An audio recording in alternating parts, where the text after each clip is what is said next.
What's up, Doc? Welcome to the Docs Get Money podcast. Are you a badass doctor killing it professionally and has bigger dreams than just clocking in and out of the hospital? Do you want to leave behind a legacy that is as lit as an HBCU homecoming? Want to know how other doctors are getting to the big bag? That's right, making 5, 6, and 7 figures without putting on the white coat? If you answered yes to any of these questions, then you're in the right place. I'm your host, Kimberly, but you can call me Kim or KB.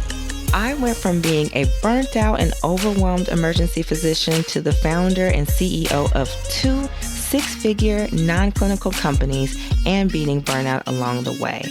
I'm also your business coach, here to help you make money moves to change the world. This podcast isn't just about making money, though. It's about leveling up your life, mindset, and bank account so you can build an empire that's as iconic as Beyonce. You ready? Let's get into it.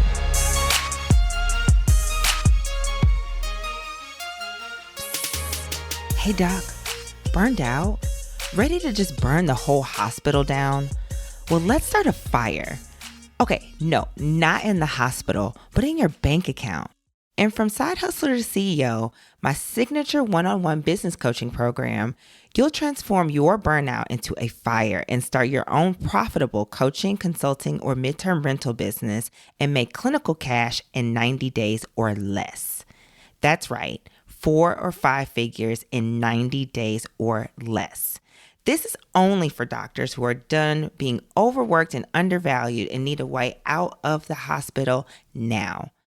With your fire offer, you're not just dreaming about escaping clinical practice, you're building your own emergency exit.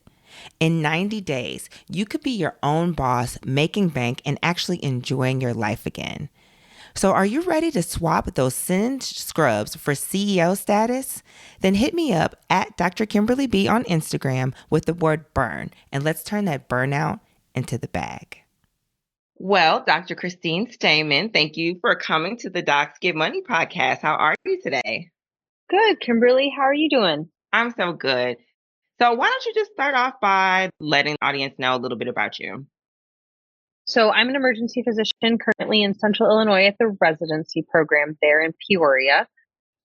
And I've taken a bit of circuitous route to get there. I grew up in Indianapolis, oldest of 4 girls, and my dad was a doc, so medicine was kind of always on the possibility for me.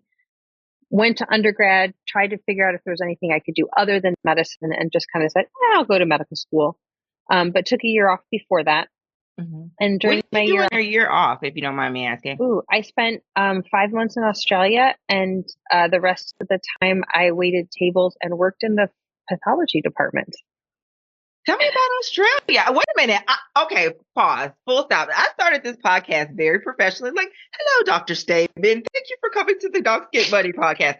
Okay, y'all. Full disclosure. Christine is my client as well as a coworker. I met her while working a locums assignment in kind of central, northwestern Illinois, I'll say. So that's how we got in contact with each other. So we've interacted with each other several times. I truly don't think I ever knew that you spent time in Australia. So you got to tell me all of that. So actually it goes back a little bit. So I went to a small liberal arts college, and everybody at my school went on foreign study. But most of those foreign study trips involved a fall quarter. And I was a cross country runner. That's part of the reason I picked the school I went to, is I wanted to run cross country. So I didn't want to take a year off cross country. And I'd had too much Spanish in elementary, middle, and high school to do the spring, like intro Spanish. Like nobody's ever looked at a Spanish book before they got to college. Yes. And so, and my parents wouldn't pay for me to go to Ecuador on the winter spring environmental program. Interesting. Because it was a little bit. To Ecuador. Yeah, it was at the time, which was, I think, a few years before you would have gone. It was a little bit politically unsafe, or they felt it was. Mm-hmm. So I had actually spent some time working for Eli Lilly, and my dad knew somebody senior there, and ended up working out that I was able to do an internship instead for a quarter in England, but didn't really have a true like work visa. And then figured out that there was a way to get work visas for the UK and for Australia and stuff.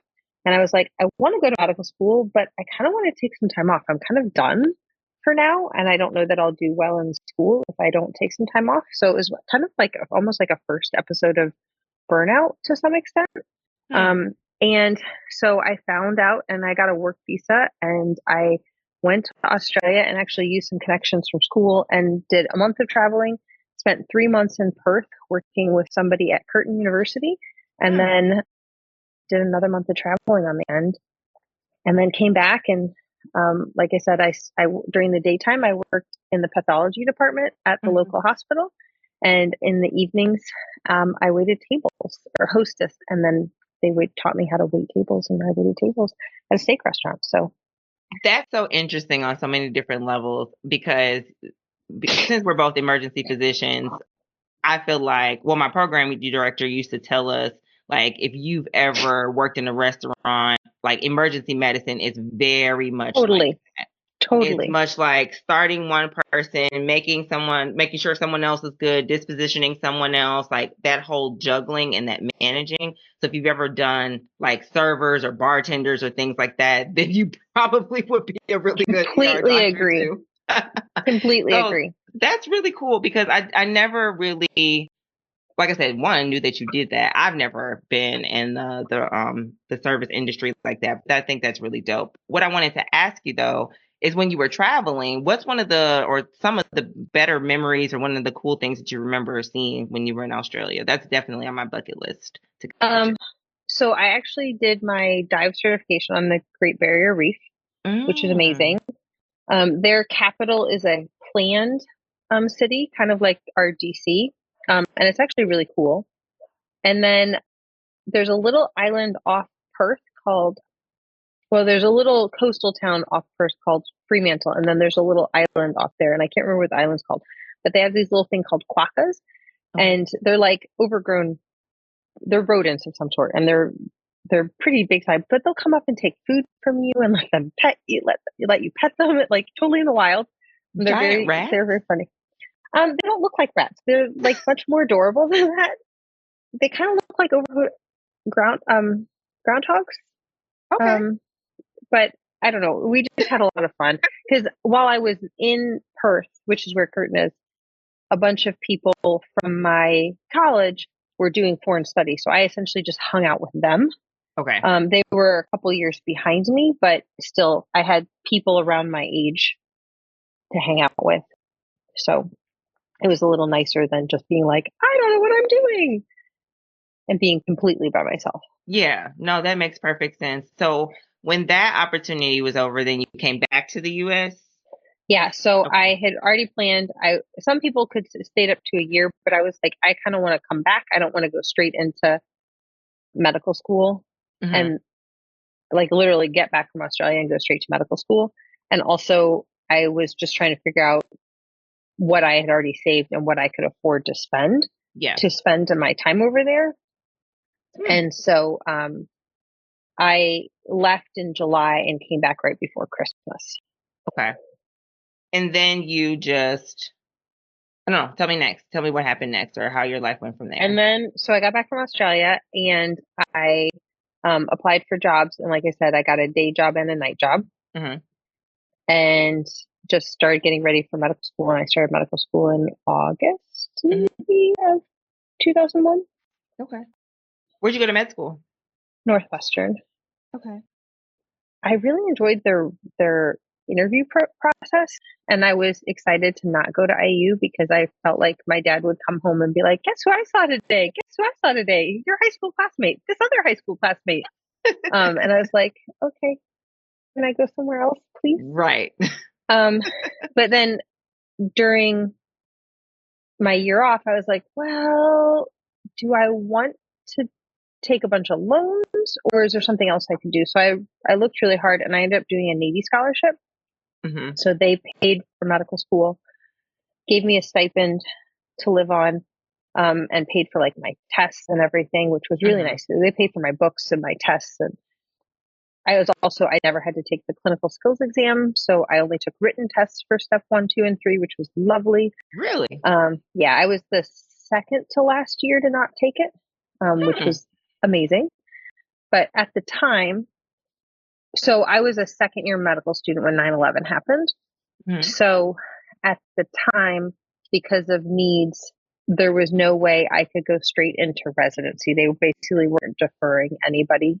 Now, if you do a military scholarship, chances are you're going to get deferred to go and do a civilian residency and then do your time. But at the time, they weren't doing any deferrals. So I did a transitional internship in San Diego and then decided you have to spend at least a couple years as like an operational doc. So either at a clinic or on a ship or with Marines or undersea or flight. And I did training to be a quote flight surgeon, which is really just a lot of paperwork on making sure people are safe to fly. And so then got assigned I did 2 different squadrons of Marine helicopters as a flight doc and 2 deployments. And during my first deployment, I filled out all the ARIS applications and came back right in time to do all my interviews. And I, at the time, was applying for 2 through 4 programs because there were still some of those left. So you did an internship. Or emergency medicine, though, right? Right. So at that point, we still had a few of them. So Cook County, LA County, San Diego, Boston, and Lincoln were still 2 through 4. So you did your internship elsewhere. And so you applied for your internship and you matched in March of year whatever, but then you didn't actually start the second year of your residency until July of the following year, which was perfect for me because I had another year and ended up deploying during interview time during that second year. So it worked out that I didn't have to do applications during that time because I don't know.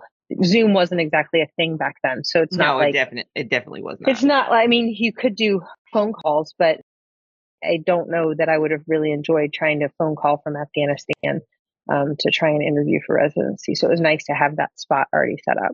Absolutely. So let me pause just for a second. So for any doctors that are listening that are not necessarily in medicine, like if you're doing another specialty like maybe podiatry or optometry, what we're talking about is how we go from medical school to actually going into our specialty. So when we apply, we have to go through this ERAS process and we go through a whole basically several months of just interviewing at different programs to know where we're going to go. Emergency medicine is one of the newer specialties in the House of Medicine. It's only been around a little over, I'd say 50, 60 years. And I think I'm pushing it on that. I'm thinking I'm aging it more than I am. 50 is about right.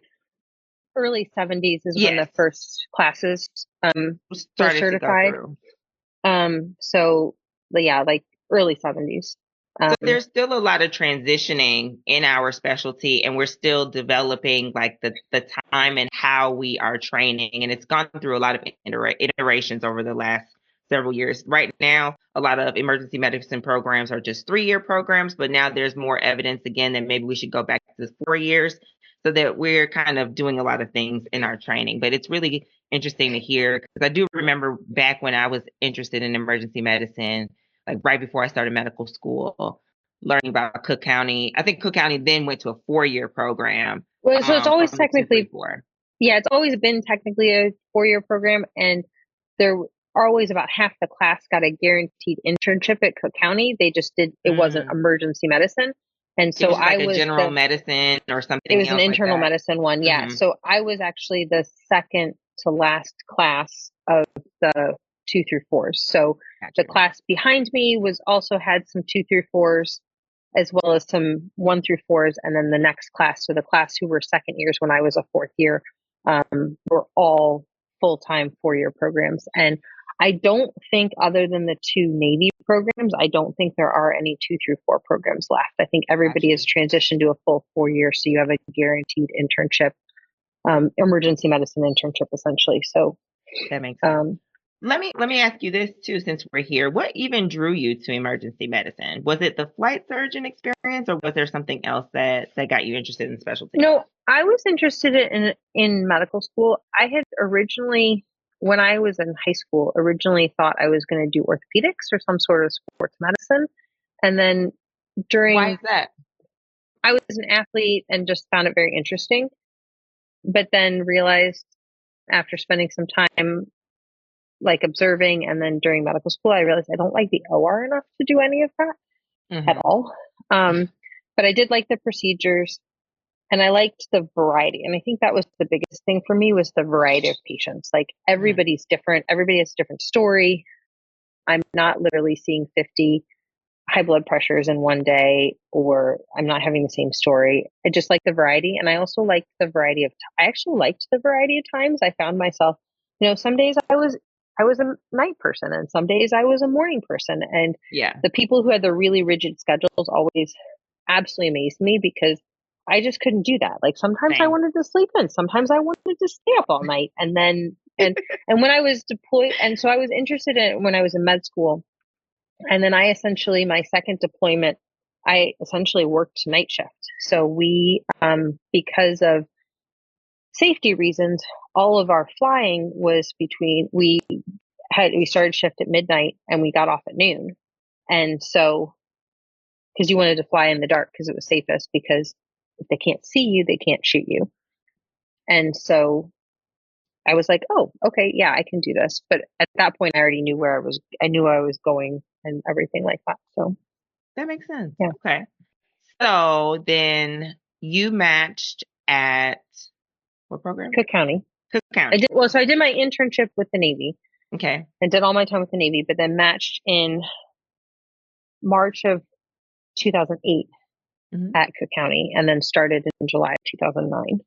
Okay. So that brings us to, I guess, you graduating from residency, and then tell me about your journey since then.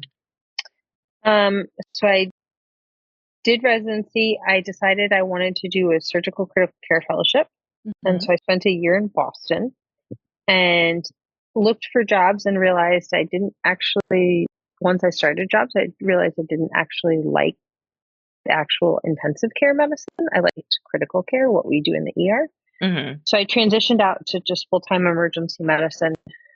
And then I've been doing essentially academic emergency medicine ever since. I started at an academic program and started as critical care, like I said, and then eventually transitioned to medical education and wellness. And then a few years ago, I was looking to switch jobs, and a friend of mine was at the program I'm at now, and they increased their class size, which means they increased the need for core faculty. The idea is the RRC, basically the residency governing body says that you have to have one core faculty for every 3 residents. So if you have a 3-year program and you have 14 residents in the class, then you need 14 core faculty. And they went from having 12 residents in the class to 14 residents in the class. So they needed 2 more core faculty. And like I said, a friend was there and she knew I was looking for something. And so I interviewed. And of course, there was a contract thing. And then right as they figured that out, then COVID happened. And so then I started actually during COVID in November of 2020. And I've been there ever since. Wow. So tell me what drew you to medical education and the wellness side, because I think that, of course, definitely ties into what you do now outside of clinical practice. But what made you interested in both the education and the wellness? Well, so the one thing I have seen, and I think part of the reason I ended up going into the critical care fellowship in the first place, is that when you have something other than just punch your clock in, punch your clock out, doing any sort of medicine, you actually last longer because your brain's working more, you're doing a little bit of everything, you're kind of forced to stay on top of things a little bit more. And so one of the downsides and things I didn't like about doing the combination critical care and EM is I was only in the ER like 7 shifts a month. And that's really hard to get to know any learners. And I was at an academic spot, so I had learners on pretty much every shift. And if they don't know who you are, they don't trust you. So they're not going to learn from you if they don't trust you. They're also not going to take feedback from you. And I found that was actually, I found that more interesting, and getting to know the different people and watching them grow over the years was just huge. So like just being at an academic spot, I was already introduced to all the education stuff and started really trying to learn more to be a better teacher.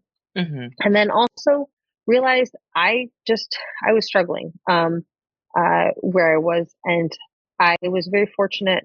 I randomly made a friend. I'm very good at like just randomly meeting people. I went to a conference, and it was at McCormick Place in Chicago. And mind you, this is a big, huge conference center that has absolutely no outlets. And it was a basically social media based conference. And so everybody has 15 devices, and there were like no outlets anywhere. And so I was sitting down doing something and using one plug, and somebody sat down next to me and was like, "Hey, can I use this other plug?" And we started talking, and now we're really, really good friends.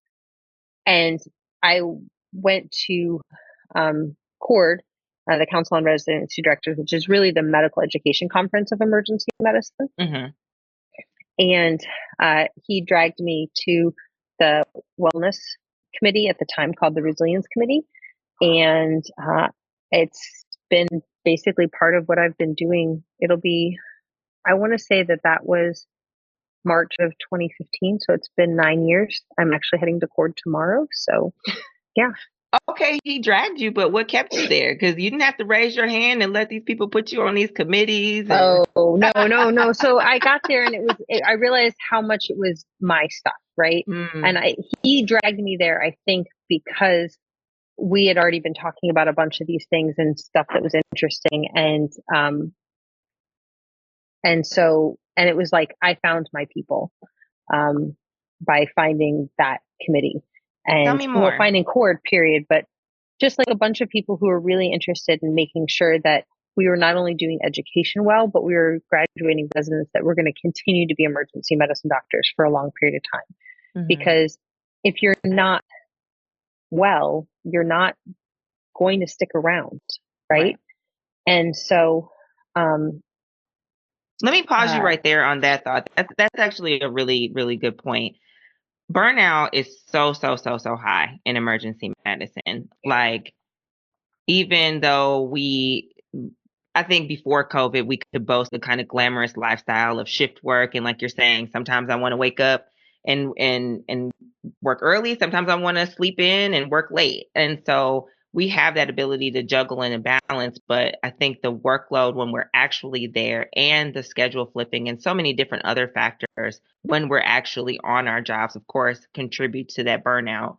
And then, of course, the corporate practice of medicine, all of those other restrictions that we have as physicians that the general public doesn't know of.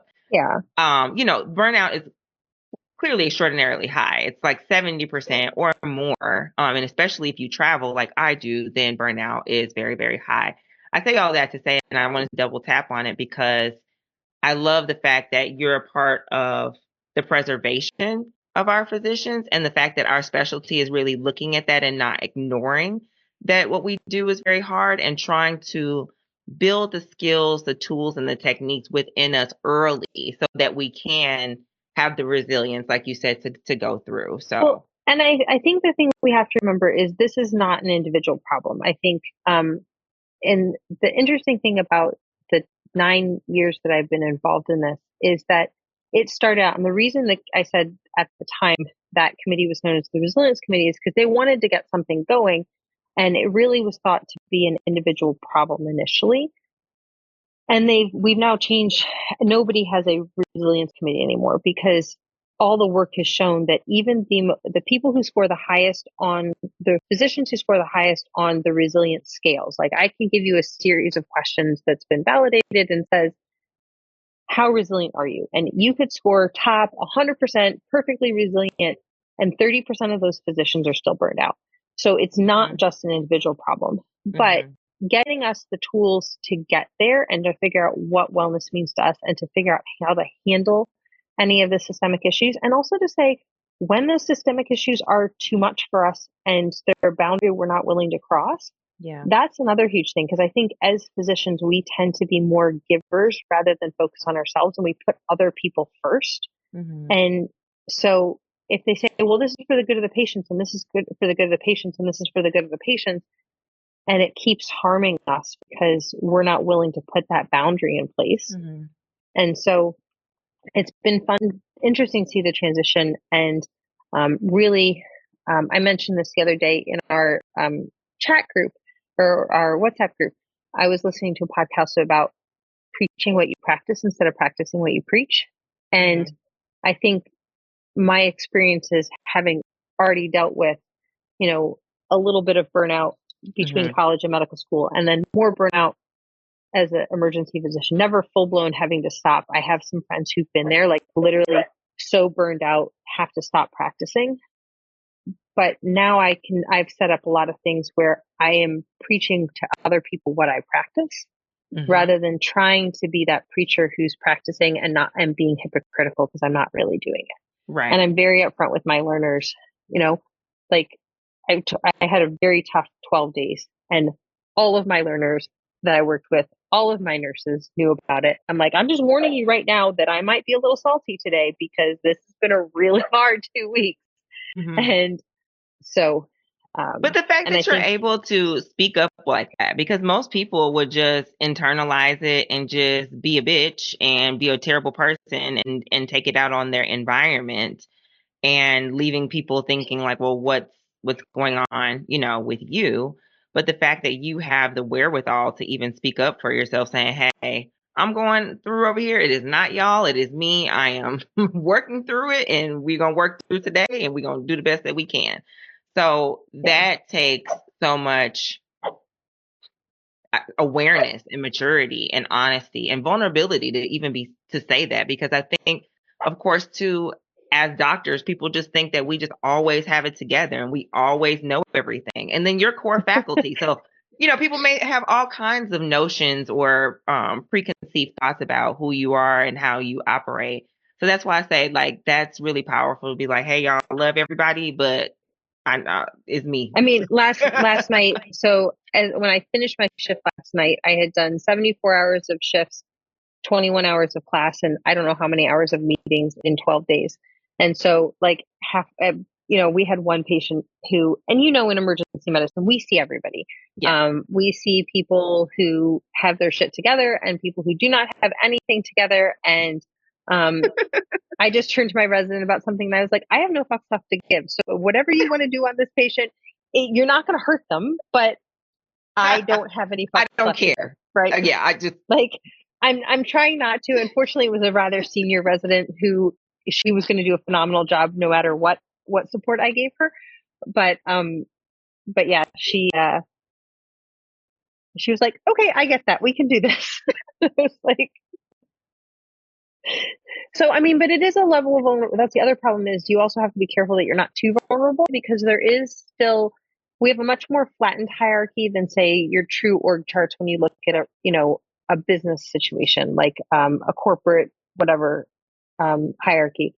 But we still have a little bit of a hierarchy, and there's a certain level of sharing that needs to not happen. So finding that balance between what you can share and what you're not willing to share, and who you're willing to share it with, is also something that is really important to teach people, because absolutely. it's a combination of boundaries and what you need to do so that people will trust you and be able to take your feedback and be able to accept the fact that the crumble is there because I'm apologizing in advance. My residents get a lot of crumble and chocolate on weeks that I'm struggling. When in doubt, bribe doctors with pizza and cookies and food, and we'll always be happy. I don't know about always be happy, but it definitely adds to the environment if you're going to feed us with free food. Yes. So let's transition just a little bit. Tell me the story about how you became a self-made millionaire. I mean, I think it's a combination of different things. So I think I've worked in some way, shape, or form since I think I started babysitting when I was 10. But like, I remember getting excited about my first savings account. and like putting Christmas money in it. I was very fortunate that I had family members who would send us Christmas money. And just always, I worked and I did stuff to kind of stay on top of things. And I've told you I was very fortunate that I've had good choices my entire life. So yes, I was able to work and go to school and take honors classes. And I had a mom who was the stay-at-home parent, so she was willing to do a lot of driving for us. So it wasn't just, trying to figure out public transportation in a city that didn't have very good public transportation. And I didn't necessarily have to work, but it was something that in my head I wanted to. That I should put the money in, the gas in my car, and which is so funny compared to when I was, 89 cents for a gallon of gas compared to the $3.89 or whatever we're paying right now. It was a huge deal if it got anywhere close to $1. Yeah. So, and then between being a solid runner as well as having very good grades and honors classes, I got, my parents kind of expected us to, either you went to a state school or you somehow contributed to part of your college pay or college tuition. And I was very fortunate that I got a pretty massive scholarship to this liberal arts school that I went to, and then added to that as a junior and senior. So I graduated from college with no debt, which is amazing. And then, like I mentioned, I made the choice when looking at medical school because I could have gone to IU for next to nothing because my dad was faculty there to Indiana. But I was like, I don't want to do that. I want to, make my own world and not always be my dad's daughter. And so I was like, okay, well, if I'm going to go to Northwestern, this is ridiculously expensive. And how am I going to pay for it? And so that's where I got I looked into military scholarship. And so I didn't have the money debt that my colleagues did. I had a time debt, which is very different, right? How is that different? Well, in some ways, on one hand, I didn't have a $250,000 debt hanging over me when I graduated medical school. So if I had wanted to walk away after I finished the military, I could have walked away after I finished my commitment to the military, right? I could have said, I'm done with this medicine thing. I don't want to. I did have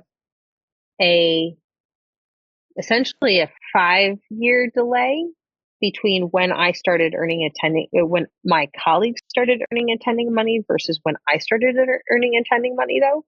So I did have a delay there. It's also a little weird. My med school classmate was my assistant program director because he graduated from residency the year before I started, and because he went straight through. So that's also a little bit weird, right? Yeah.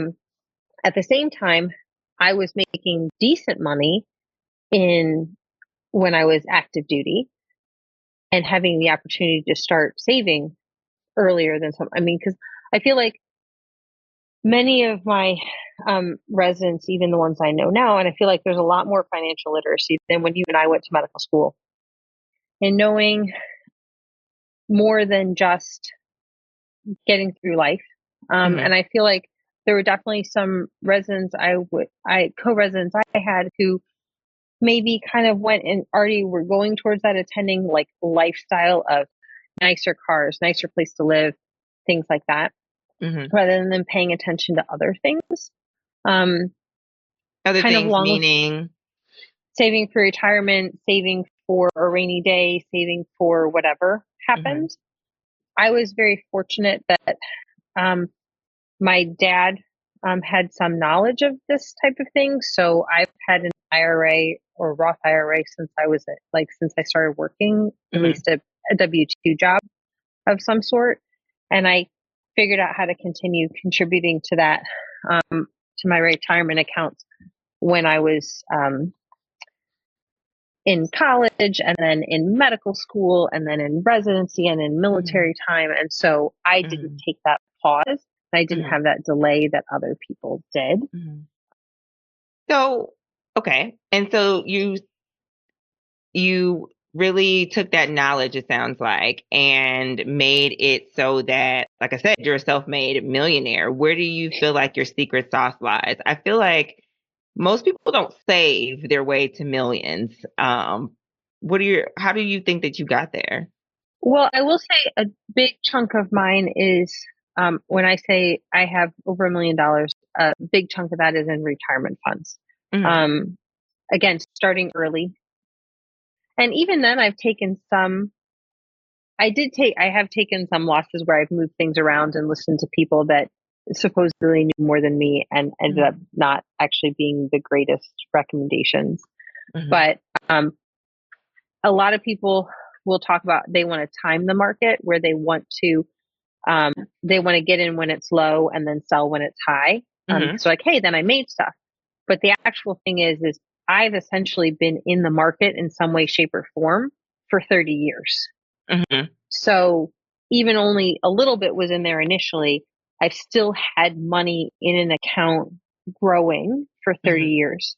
So it's time in the market, not timing the market. And I think following that simple advice of the earlier you can get some money in, the more likely it is to grow for you. Because if you look back, the stock market on average, even including some of the worst years ever, the stock market on average is going to grow 7% a year. You rarely find any true, like if you stash it under your mattress, it's growing 0, right? It's not going to grow at all. It's there, it's safe, but it's not going to grow. We're lucky right now that you can put it in savings accounts. Well, you can always put it in savings accounts, but most bank savings accounts are going to pay like 0.1%. So it'll grow a little bit, but it's pennies, right? We're lucky that we have high yield savings accounts right now that are actually getting 4 or 5% a year, which is closer. And there's no risk with that, which is nice. But the only risk is that it will occasionally go down, right? Your rate will go down. But again, if you put $100 in and it grows at 7% a year, after the first year, you have $107. And then the second year, you get 7% on that $107. And then you get it off the $114 or $15 or whatever. And so it keeps growing every year and it compounds on the interest itself too. So again, time in the market is a huge thing.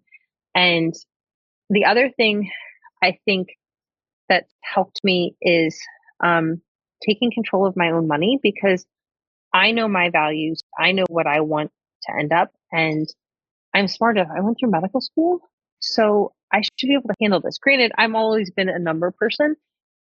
And taking that as a strength, though, because the fact that you are a numbers person, as your coach, let me segue in and say this part.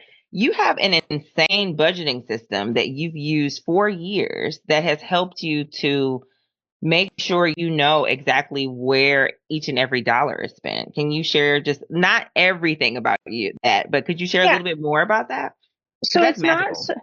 I mean, it's not, I don't necessarily know everything that happens because I will put stuff on a credit card and I know exactly how much I paid on that credit card that month, but I don't necessarily know exactly what was on that credit card.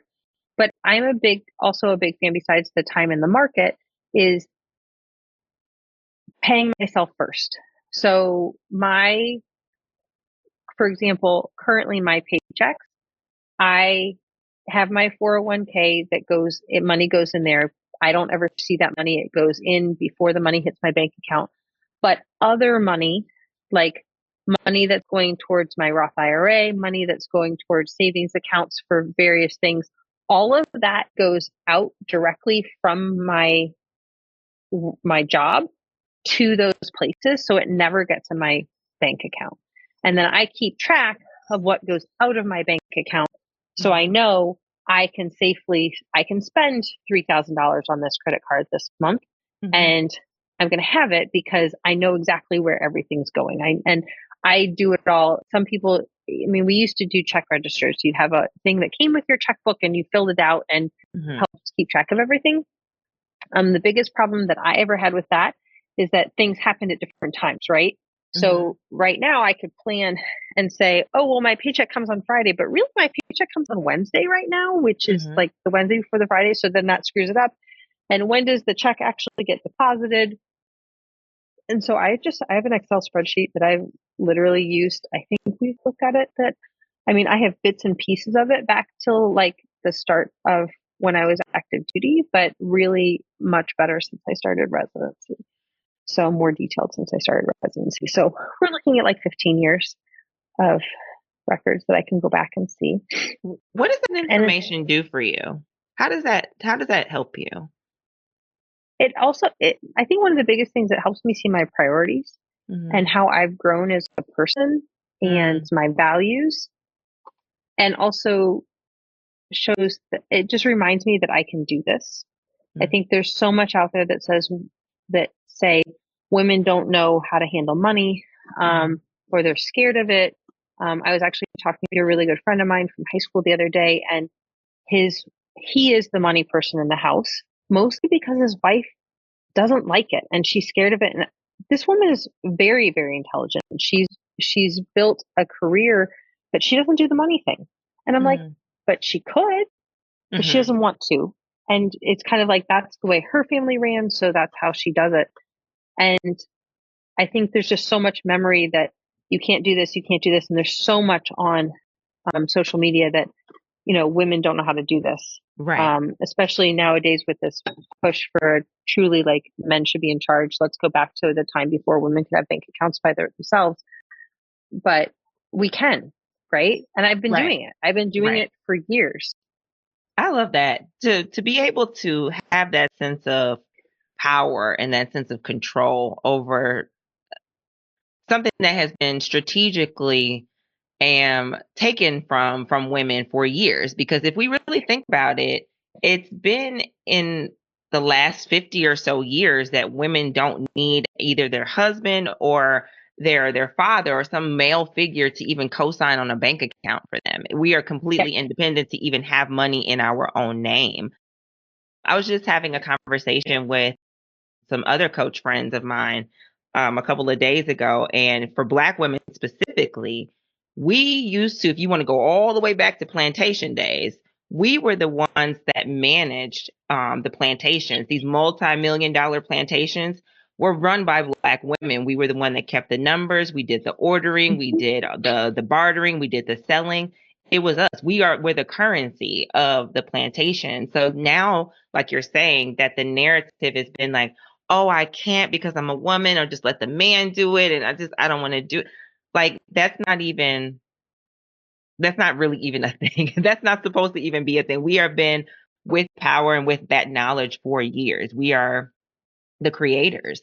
So, well, and women have been managing households, like not even plantations, which is amazing. But households, just individual households, they make it run. And the couponing, all of that came out of women making households run on the money that they had, or the pocket change they were given by their husbands. Right. And it's just that knowledge and power that I can do this, and I don't need to be intimidated because I have done it. Like I said, I've had good choices and I've had good guidance to some extent. Like my dad introduced me to that. Like my parents got me a bank account when I was relatively young. They empowered you to take control of yourself and your finances in that way. Now, at the same time, they had a financial advisor and I started with them, and they were all men. I think the first time I interacted with a female financial advisor was a subordinate of them, maybe like less than 10 years ago. But they still were willing, like, fortunately, the people I was meeting with were around my age, maybe 5-10 years older than me, and were still willing to listen to me. And this is what I want to do with my money. Still not exactly like I didn't have the true power, because right now I can buy and sell. And I think things have changed over the last 30 years, what we can do on the internet, right? I can buy a stock, I can buy a mutual fund, whereas back then you couldn't, right? You had to go, somebody else had the power to do that. And I think the other thing is if I can do this, and I was talking to my niece the other day, she was trying to decide what to put she started a Roth IRA, and she was trying to decide what to put some money in. And we had talked about a specific fund, and I was like, I have that fund. And I'm just going to give you an example. I was like, just to give you an example, you want to put it in and forget it, because I did that with some military money. And I was like, look, I had my military retirement fund. I put this in and I put this much in, and this is how much it's worth now. Mm-hmm. So you want to put it in and not touch it, right? Don't move it around. Don't touch it, because that's the power. And I think the other thing we tend to do is we also tend to obsess about how things are doing, right? We want all the details. And it can be very challenging to me looking at my stuff from all the years past and seeing how things have changed and grown also is a reminder that you put it in and you've made a decision, and you can maybe change that decision a year. You don't have to change it 5 minutes from now, or if something acutely goes wrong. I can look back and say, look, I've made all these decisions and this is what it's led to. And so it's that good reminder that we're not changing it every 5 minutes. Right. And that's that evidence bank that continues to remind you that you make good decisions financially, to show that you have made strategic choices that have led to success. Because I think sometimes we forget that we have done what we've done, and we are who we are. Because that's why I started the question with, like, so tell me how you became a self-made millionaire. And I remember the first time I asked you that in a coaching session, or said that to you, you were just like, I didn't really think about it like that. I'm just like, well, listening to you run back your evidence bank, it sounds like, duh, this is how you've done it. But I think that's so powerful, like you said. And one thing that I just want to double tap on that you said again, it's not timing the market, it's time in the market.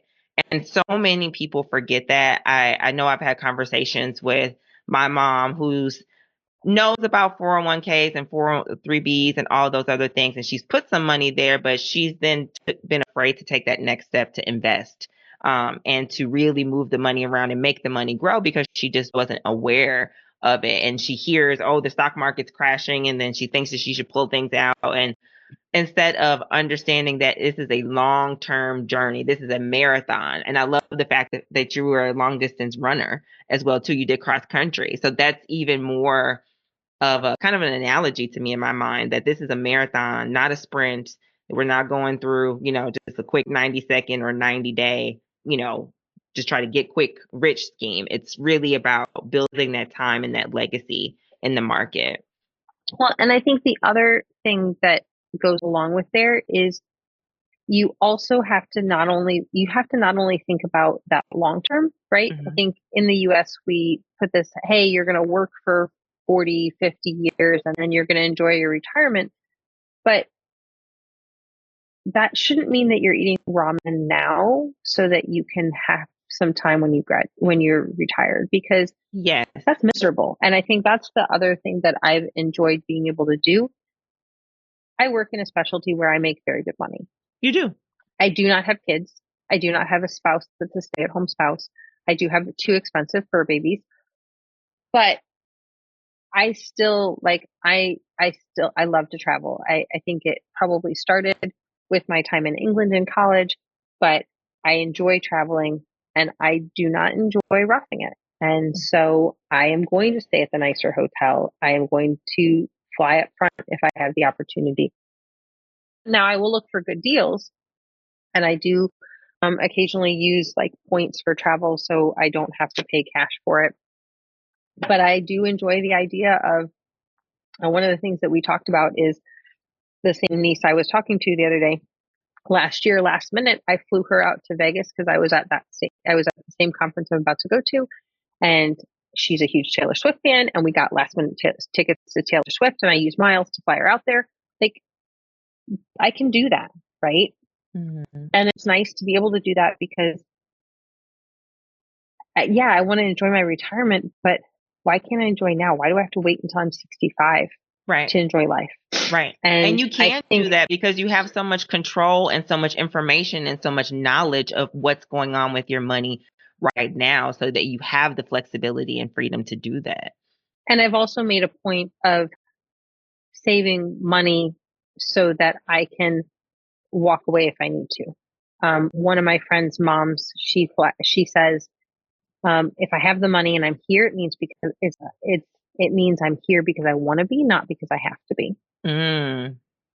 And that leads me to asking you a question, because tell me about FU money and why all women physicians should have FU money. So if you go on any of some of the financial websites and everything like that, you'll get introduced to a number of different books that you should maybe look into.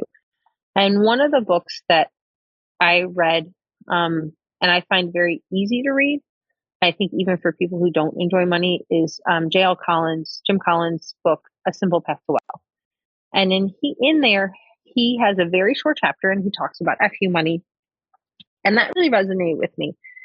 It apparently comes from an old book where a woman was trying to get enough money together that she could be on her own, that she didn't have to live to anybody's expectations, didn't have to follow anybody's rules but her own.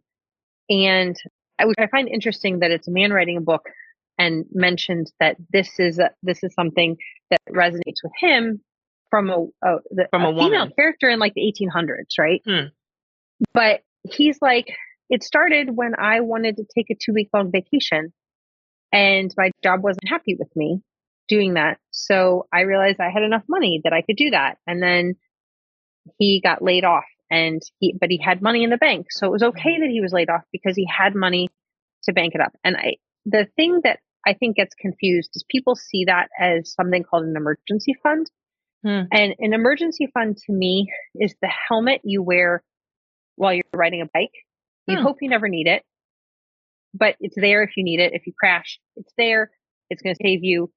And then you're going to go buy a new helmet, right? You're going to take that emergency fund. If you need it for whatever reason, you're going to spend it and then you're going to put it back. And otherwise you're never going to touch it, right? You're never going to need it because your head's not going to hit the ground again. Right. So you're going to get a helmet, wear it every day until you have to get a new one for whatever reason. Right.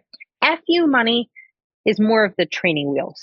It's it's the money that lets you do something a little different or lets you make a decision, whether it's walking away from a job, taking a month off from a job, taking time in between, like one job's supposed to start this day, but you want to start this day because you need some time. And it's okay that you don't have health coverage or you don't have a paycheck coming in. It's the money that lets you walk away from a bad marriage or, right? So it's money that's going to still be making money for you and still working for you. But by allowing you to have that freedom to make choices that you might not have made otherwise. Again, if I have the money and I'm here, it's because I want to be here, not because I need to be here. And I think women physicians in particular tend to accept less or give in more and let people push their boundaries more because they don't have that reserve.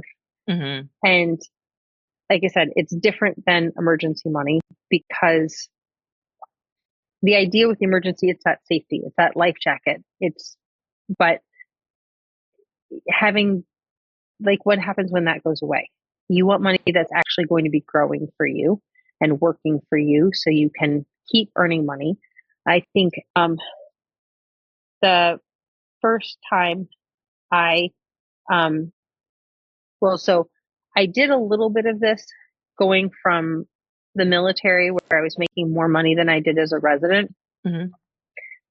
I still wanted to be able to contribute to my retirement accounts. And so I took money when I was active duty, I took money and put it in CDs that matured like every month. So I always got a little bit of money coming in on top of what I was making as a resident. So I still had the ability to contribute.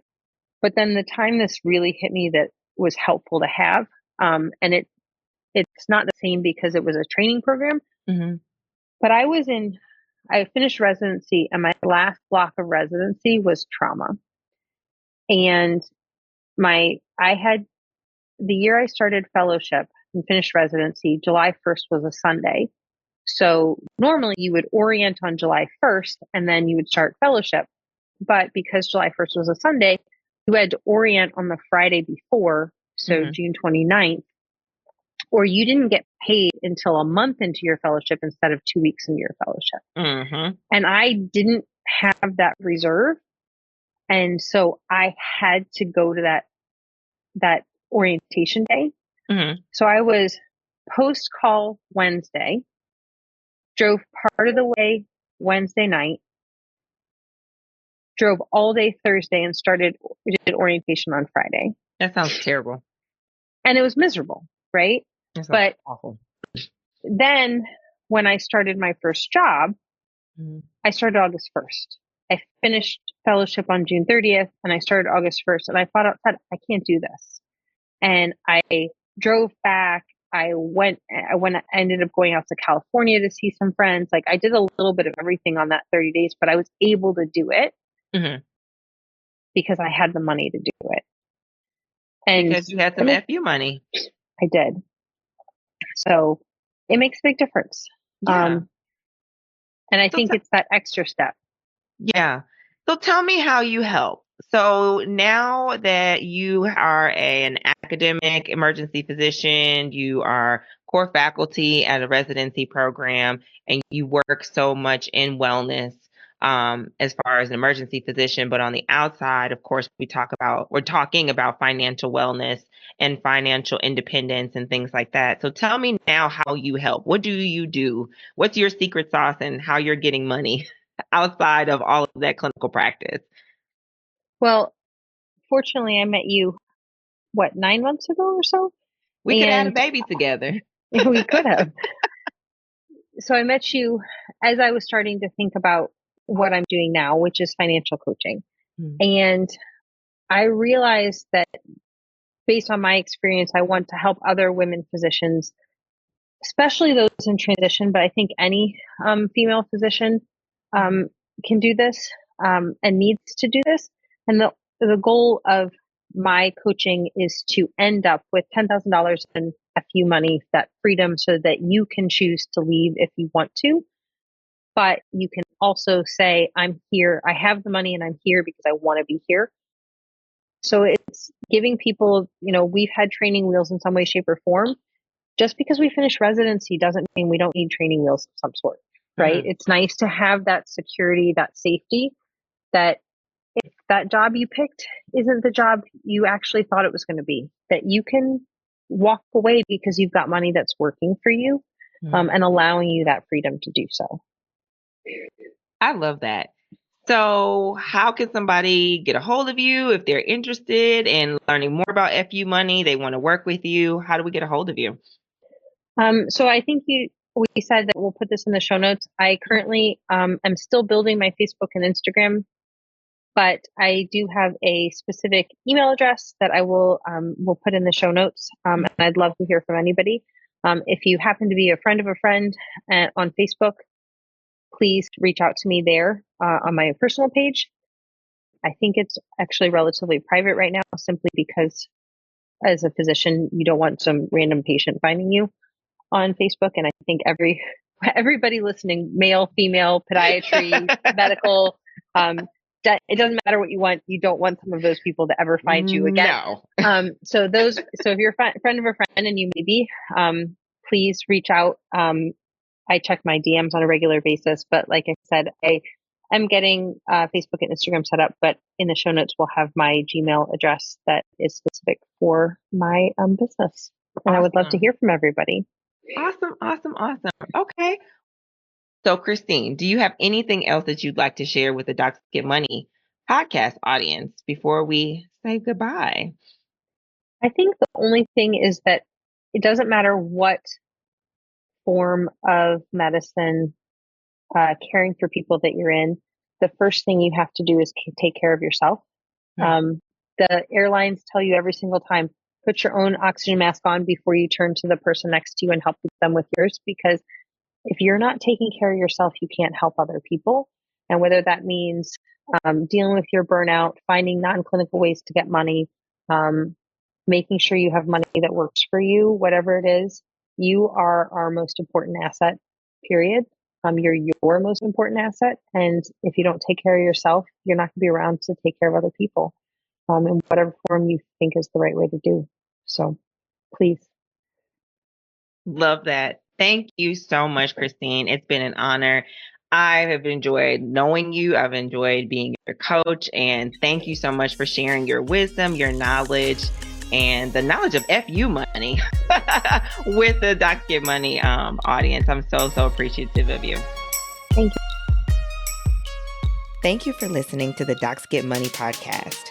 New episodes drop every Thursday wherever you find your favorite podcast. Share, comment, follow, and subscribe to the Docs Get Money podcast wherever you get your podcasts. And if you want to know more, visit me, Dr. Kimberly Brown, at KimberlyBrownMD.com, and be sure to follow me at Dr. Kimberly B on Instagram. And until next time, let's go get this money, honey.